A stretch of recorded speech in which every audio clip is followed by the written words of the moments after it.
Hello and welcome to What's the Story Ghost? I'm your host Annette. And I'm Steven. And today we are on episode 18. Steven. Annette. Have you ever heard of Robert the Doll? Now, last week you asked me, have I ever heard of Transylvania Hotel Hologram? Whatever the name of that place. Now, I just realised that's the first time I've tried to say it. And I said no because you haven't told me the story yet. Okay. So ask me this at the end of the episode. Have you ever heard of Robert the Doll? No. That's all you had to say. You didn't need to be so sassy about it.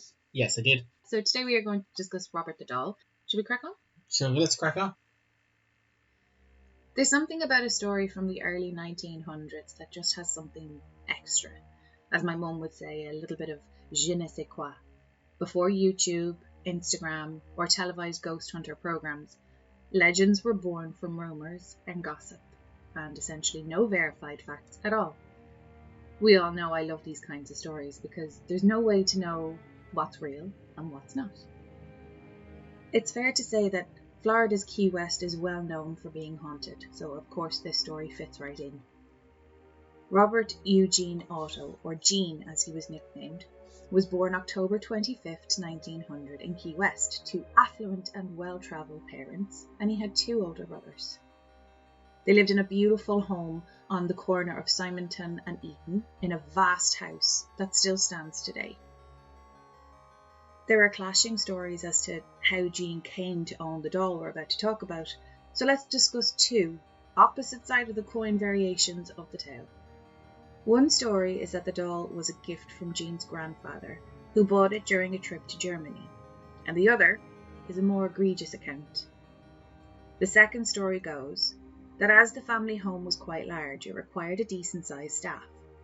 Among the staff was a maid, either African American or Jamaican, who was suspected of participating in voodoo and was quickly fired after being caught. Feeling cheated by her employer, the maid gave then 6-year-old Jean a doll as a gift before she left, neglecting to mention that this doll was cursed. Jean took an instant liking to the doll and gave him his own first name, Robert. Being so small himself, it was like having a real-life best friend, as the doll stood 3 feet tall and bore a striking resemblance to a young child. Robert was not a mass-produced item meant to be a toy for children everywhere. Instead, he was a one-of-a-kind item meant to be part of a window display of clowns and jesters for the Steph Company. Originally, Robert the doll would have been dressed and painted like a jester. However, Gene, along with his first name, gave Robert his clothes. A sailor outfit Robert the doll still wears to this day. As time progressed, Gene carried Robert everywhere with him, which was no easy feat as Robert was about the same size as Gene. Because of this attachment, it's said that a lot of emotional energy was placed upon the doll during Gene's formative years. But it's also said that young Gene would shift blame when he misbehaved as a child, pointing to the doll and saying, "I didn't do it, Robert did it." But his parents put this down to their child having one of his frequent tantrums. Gene's mother would often hear him playing and whispering to Robert, which was entirely normal given his age. Though she originally assumed Gene was doing both voices, she would later come to question her assumption about this, when a deeper voice than Gene's was heard answering him back. Gene also talked about Robert in the first person as if he were a real-life boy. It was said that the doll had some kind of hold over Gene, and loud, violent commotions would be heard coming from his bedroom on an almost nightly basis. Upon entering the bedroom to check on him, Gene's parents would be greeted with the sight of overturned furniture and toys torn apart. Gene would be found huddled on his bed, absolutely terrified. But stories of Robert the doll moving by himself proved to be too disturbing for Gene's aunt, who then quickly banished the doll to the attic. Coincidentally, she died suddenly that night. Gene built Robert his own room in the attic, complete with furniture and other small toys meant for Robert, including the little dog that Robert is still holding today. Despite his banishment, the family were said to hear Robert the doll moving around, not just the attic, but around the upstairs portions of the house. His footsteps were heard echoing throughout areas of the property that were completely empty. and he was said to giggle in the middle of the night. Servants arrived and left just as quickly due to odd happenings, strange enough to make them leave. Jean went on to become a celebrated artist, studying art in major cities like Chicago, New York, and Paris. While he studied at the Sorbonne, he met the woman who would eventually become his wife in 1930, Annette Parker. One would think that Jean would leave behind his childhood doll as most adults would, but no, sorry Anne. Despite all the supposed terror inflicted on him by Robert, Jean kept his lifelike doll friend well into adulthood. Robert was kept propped up in the window of the home. It said that Anne detested the doll, and again he was banished to the attic. But Robert the doll didn't like the attic, and once more he was said to have placed demands on Jean, requesting to be moved to the turret room. This became the room in the house most used by Jean to paint, as he said the lighting was more favourable there. One day Anne saw children outside the property, looking up at the turret window where Robert and Jean often were. They would shout and scream that it had moved. Assuming that Jean was having fun, she thought nothing of it. However, when asked, Jean replied that not only had he not touched the doll, but he hadn't even been in the room at the time. At that moment, Anne swore she saw the doll change expression, almost as if he was amused with himself. From that day on, Anne had no love for the doll. Jean, Anne and Robert all lived in the house for 40 years. Jean designed the gallery at the Fort East Martello Museum in 1951 and had plans to make his own home a museum, though this dream would never be realised, as sadly he died in 1974. Anne made sure Robert the doll was locked in a cedar chest in the attic not long after Jean passed. Anne then moved back to Boston until she died 2 years later. Robert remained in the house living with the new homeowners until 1978, when the artist house was bought and renovated as a quaint little bed and breakfast. Myrtle Ruther purchased the artist house and also became Robert's new caretaker. In the attic, guests reported hearing footsteps and giggling. Some claimed Robert's face would change when anyone badmouthed Jean in his presence. Myrtle and Robert would move around. Myrtle said Robert would move around the house on his own, and after 20 years of his antics, she donated him to the museum. Robert is now 117 years old and lives in the Fort East Martello Museum in a glass display case, which was donated by someone who is a big fan of Robert's. He even has fan mail, up to 3 letters a day. The letters he receives are from previous visitors to the museum, attributing post-visit misfortunes to failing to respect Robert, so the letters he receives are apologies, begging forgiveness. You see, Robert doesn't like it when his picture is taken, so you must ask permission, but some pay no heed to the warning. People who disrespect Robert the doll report days, weeks, or months of mechanical problems, car accidents, broken bones, job loss, divorce, and a cornucopia of other strange occurrences and misfortune. Some people end up with lost luggage. Others report being struck by lightning. One letter reads, "Sorry I did not ask out loud to take your photo. Since then, my husband's lost a diamond from his ring. I tore my rotator cuff, and my daughter's wedding was cancelled. All happened before the return home. Please stop the curse. I am truly sorry. Life is hard enough." Though it's rare for a death to be attributed to Robert the doll, it has happened. A Key West ghost tour guide had the image of Robert the doll tattooed on his arm and died shortly after it was completed. So be sure to say goodnight to everyone in the room when tucking your kids into bed tonight. What do you think of that? That was a scary one. Now, Okay, what about it was scary? Did you have a doll that haunted you, Steve? there's loads of dolls. I grew up in a house with other children, and some of those children had dolls. And not all of those dolls were not scary looking.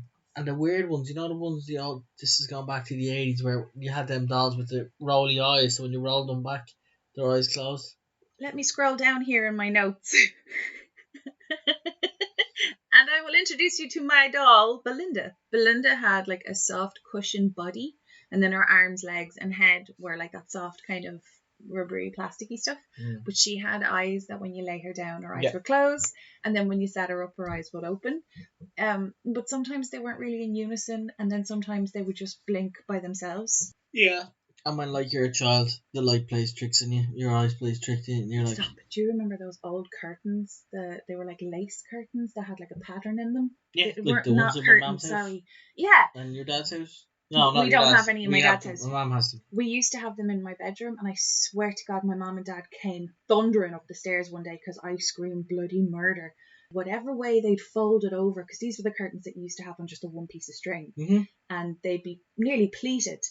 But whatever way the netting curtain had folded over on itself, I swear to God, there was someone looking in the window at me. I screamed bloody murder. I'm sure both my You're on the parents... second floor. Oh, stop. My mom and dad came up thinking that someone had jumped in the window and tried to kill me. And I'm like, no, but the curtain looked at me. And they were like, okay, go back to bed. I wasn't anybody's favourite child that night. No. And that was a similar incident in my house growing up as well. My brother woke up in the middle of the night screaming. Really? Yeah. I think I was in early teen or something. So I ran out of the room screaming. Did you bring him with you? What? Did you bring him with you? No, I was cowered in the the top of my dad's stairs. Yeah. I was just cowered there, and my dad came running out, and I'm screaming, and I'm like, pointing into the bedroom, and he ran in but there. He's so much younger than you. There's like He's a much younger good than few me. years between you two. Yeah, and Dad ran in, and then Gary was just having a night terror screaming, and then Dad like calmed him down or whatever, and then we all went back to bed. Well, thank God someone decided to be an adult. And then it happened the next night. And I woke up and it was a real change of, I forgot. And I just kind of grabbed him. I was like, shut up!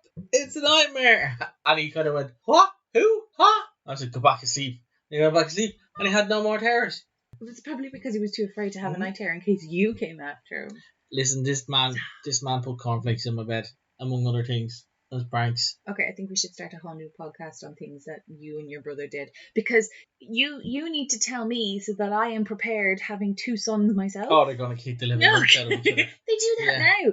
They're going to just be living in close quarters to each other. Wreck their head. The sound of the other one's breathing is going to drive the other one insane. Chucky the doll. That's what came to mind. So I did actually take note on this. It was thought that originally the movie was based on Robert the Doll, but Don Mancini is the name of the script writer. He said that it was based on the idea or the craze around Cabbage Patch Kids and the My Buddy doll, and he has the blue dungarees and the stripy t-shirt, kind of like Chucky. But I think there's another movie that Robert the Doll is based on. I thought it would be something like that. So there's a doll in the museum. Yeah. In a glass case. In a glass case in Key West. Key West, yeah. And you can go up and visit him. Yep. But you have to be nice. Yes. Or he'll wreck your buzz. Yeah. Now, in fairness... like, I'm genuinely scared. Like not scared. I'm not, like... If you listen, Robert. Gene, if you listen, I have the utmost respect for you. But it's like the four short things. I don't believe it. I don't really believe it. It's like me with but the I'm fairies. not... What harm is it to go to, hey, do you want me to take a photo? No, I'm not saying that it's not true. I'm just saying I don't know how much truth is in it, because some of the stuff that I read said that if you ask him and he says no, his head will slump to the side.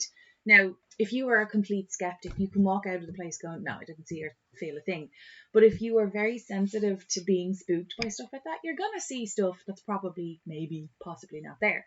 However, one of the YouTube ghost hunters that I watch, Omar Gosh, he went into the museum to do a little show and tell about Robert, and a vintage cot just started randomly rocking, and then behind one of the pianos there's this metal horse-shaped sign that started rattling against the wall, but there was no breeze.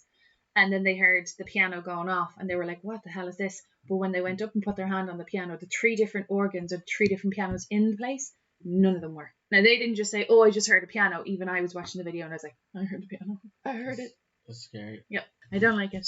Did you know the way we said it wasn't Chucky? Yes. I just was Googling to see if there was any images, but I'm also afraid to look at the images. But there is a Robert the Doll movie. Okay. And it's Robert Reborn, The Legend of Robert the Doll, The Curse of Robert, and it looks like a little Robert behind the door there, and The Toy Maker. Do you want to know something? Absolutely none of those dolls look anything like Robert. Robert isn't your typical... Have you seen in images of him? Yeah. I'm going to show you now. Bear in mind, Annabelle. Oh, is this Robert the Doll here? Yeah. I'm afraid isn't he? He's actually spookier because he's not a typically scary looking doll. The longer you look at the face, the more you realize his eyes are just black and beady, and his face is like so aged. There's a story going around that his hair is real human hair and he's going grey, but even the curator in the museum was like, his hair's not real. Stop it. But I found out the original Annabelle doll looks like an old school Raggedy Ann doll. She is nowhere near terrifying. So this is why we were saying last week, in movies, when you're watching movies, you go with the anticipation of having that movie experience. If you went and you saw Robert the Doll, the movie you just showed me there, and then you go and you visit again. Yeah, but then you go and you visit Robert the Doll in the museum, you would be silly enough to go, he's not that scary, and then you'd offend him. And then you'd have car trouble for the rest of your life. Yeah, but that'd be like going to see a film about me and, you know, Robert Downey Jr. plays him, and then you go and meet me in real life and you'd be like, no, you are the IKEA or the Aldi version of Robert Downey Jr. But you got the beard thing. I have a beard that is as close to Robert Downey Jr. I haven't even got a criminal record. I'm not even that interesting. So do you want to do your part of the... What did we call it? What did you call it? It's not my part, so I don't know. Who would play that? 2 characters I need to fill the role of would be Jean. Yes. And the doll. Robert, okay. And Robert the doll could be played. It would just have to be another doll. It could be It could be one of them dolls that you lean back and your eyes closed. My Belinda doll. Your Belinda doll. Okay, cool. Or a Chucky doll, or any, like, Batman's looking at me from the what we have. We have giant Lego people that are actually clocks. I have Superman. Oh no, I have Batman. You have Superman. There, but he's looking at me and he's like, I would like to partake. So if I turn around and he has one of his hands up, I genuinely think he's actually moved his head slightly to look for him. Because they have capes, so it does actually look like they're moving. And then obviously Superman's inside. So any of them. So who's going to play Jean? And again, we have the ability of time travel. Of course. So the young child will be played by a young Macaulay Culkin. Yes. Yeah, and then as he gets older, he will be played by an old Macaulay Culkin. Oh, that would actually work. With CGI young Macaulay's face. Oh, I think they did a bit. No, maybe they didn't. I don't know. I'm not going to mention Stranger Things again. In the space of 3 days, I haven't got a chance to watch it. It's too late. I've said it. One of the Spider-Man guys, they'd be pretty cool. Oh yeah. Not who's the most recent one. Tom Holland, not him. I don't know. Do you know what, though? Him. Daniel Radcliffe did it. He went from Harry Potter and then did The Woman in Black. So you don't actually know how versatile an actor is until they go and do the role. Yeah. But I still can't see Tom Holland in a 1900 era movie. But yeah, that's my top picks. But we're left with an open gap, and we need to put Kathy Bates in there somewhere. So who would Kathy Bates play? Oh my God, Kathy Bates could play his mom. Ooh. Because his mom and dad are in the story, obviously, from the beginning. Kathy Bates, mother to Macaulay Culkin. Yeah, but see read all about it. I don't know if I could see that playing out though, because I had Johnny Depp picked for his dad, but that's only because he plays, like, if you look at Kathy Bates and Johnny Depp. I can't. They make a good couple. That's a very uncomfortable vision in my head. How do you? Oh, do you know what? That's a very typical 1900s wedding. Two people that you would never put together. Because if you look at H.H. Holmes and any of the brides that he had, you're kind of like, listen, ladies, like, was he funny? Did he have a lot of money? Like, what? Because he's not attractive at all. But I had originally picked Marianne Cotillard. She was Leonardo DiCaprio's wife in Inception. But I actually don't think she'd work now, because now Kathy Bates would work better. And then an older Jean, because I don't think I actually came up with someone for young Jean. I was thinking Hugh Jackman. Yeah. He just looked like a pained artist to me. He could pull that off. And then a young Michelle Pfeiffer, because Anne is just annoyed the whole of her marriage. So I think she could play the just angry wife. What about a wild card? Okay, go. Is Margot Robbie. Oh my God, yeah. Because she has played an angry wife in The Wolf of Wall Street. Yes. She is. I just find her a humorous being. A quick snippet of history I noted to myself. The toy company that made Robert the Doll, they invented the teddy bear in honor of Theodore Roosevelt. That's where the teddy bear came from. Completely useless fact. Not paranormal in any way, shape or form. So Teddy Roosevelt is what the teddy bear is based on. I think, unless I read it wrong. Yes. That's interesting. You don't have to pretend you're interested. But that is actually interesting. I also have 2 letters that are posted up in the museums written. So one of them is long, and then one of them is really short, but it's super cute. So I just wanted to read them out. This lady wrote, "My story started with a visit to the Martello Museum. My husband and I were on our honeymoon in Key West and thought it would be fun to take a haunted tour. One of the stops was the Martello Museum. When we first saw Robert the doll, he just looked like a worn-out doll and sat in an enclosed exhibit. My husband and I stood and looked at Robert for a few minutes. We both had a bit of a laugh about the doll. We agreed that Robert the doll did not appear so menacing. When we turned to leave, my husband asked Robert, "Hey Robert, do you want to see our honeymoon suite?" That night, we turned in pretty late. I was sound asleep, and all of a sudden I was awoke by the sound of a person laughing in our room. I lay there awake for a while, thinking I must have been dreaming. Shortly I got up to get a drink of water and returned to bed. I could not get back to sleep. Then I heard what sounded like footsteps running across the floor. I woke my husband, and it was not long before we both heard the footsteps again. This time the footsteps were accompanied by a shrill laugh. To make a long story short, we got little sleep that night. Were these noises made by Robert, the haunted doll? We can't prove it, but let's just say you couldn't convince my husband and me that the noises weren't made by Robert the doll. I think the doll is possessed and can definitely follow one home, says Max and Haley. And then the next one I think is just really sweet. I just went to the Robert the Doll Museum and I asked him if I could take a picture of him. And I said, please, and I said, thank you. The first picture turned black, just black. So I asked again, and finally I got an awesome picture. I still feel like he's following me. I am a true believer of Robert the Doll coming to life. Love, Destiny, aged 10. Child is haunted. Do you know what it is though? When you're at that age, I think, like, your kid comes downstairs, you've finally gotten them to bed, right? Your kid comes downstairs, Mommy, Mommy, Mommy, there's a monster under my bed. You can either shout at them and be like, oh my God, would you just go? The pizza's on its way. We're about to watch a movie. Just go to bed. Or you have Monster Be Gone spray. Quick spritz around the room. Give it to the child and say, now, if you wake up and you hear anything, you just give the room a quick spritz. You don't need to come and get me or daddy. You give the room a quick spritz and then everything will be okay. Because when you are 10, I don't care what anyone says. Monsters are real. They are real to a 10-year-old. Pro tip, if your monster spray happens to be lavender, you kill two birds with one stone. Because lavender is a sleepy Oh my aid. God, I never even thought of that. That's actually really smart. But how somebody has not capitalized on that market, I do not know. Because I was watching a different TikTok Patent there. pending. I was watching a different TikTok. Or was it actually? No, it wasn't. Sorry. It was when I was reading up about the script writer, and he was saying about the whole craze about the Cabbage Patch dolls and how marketing has such a big influence on what kids want. Yeah. Because you go through, this is why people don't like bringing their kids shopping with them. If you go through the breakfast aisle, you pick up the Weetabix, the Rice Krispies, the cornflakes, whatever. You put it in the basket and you go. No, when you bring your kid shopping with you, they want colours and flavours and all this stuff, and they want 27 They want boxes. the market. I want Honey the Tiger. Exactly, which is why I want the bee. The honey nut. I want the honey nut loops. Wait, there's another TikTok I saw where it was like, guy wins parenting award of the year when he picks up his little girl. He's walking through a shopping mall, gives her a cuddle, and runs past the toy shop. And I'm like, do you know what? I think I would be inclined to do the same. No, because kids walk into a toy shop and they want everything that they've seen on one TV. of them might come home with a Robert the doll. You're really freaked out by the doll. Nah, you believe in stuff like this. I had an imaginary friend, so I'm told. Did you have any favourite toy growing up? No, you're not allowed to bring up the one that your sister robbed. Don't talk to me. The Favourite toy?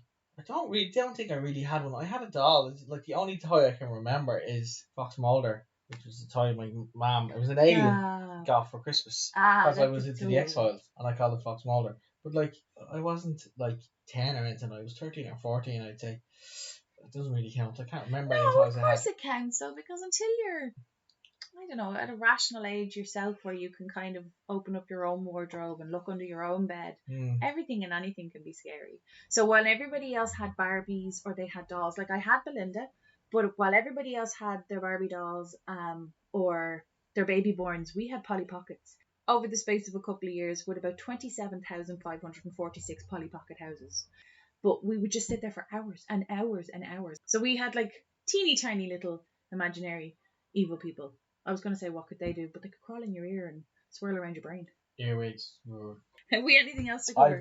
I've very little notes there because I was too enthralled in that. So we finish up there? Yes. Perfect. Okay. So as usual, our Instagram is where we do most of our posting.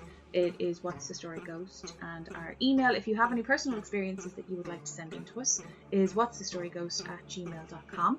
And on that note, exit jingle. Did you forget your I did. No, I didn't forget the exit jingle. I was still sitting there trying to think of something that's not going to be fucking countdown.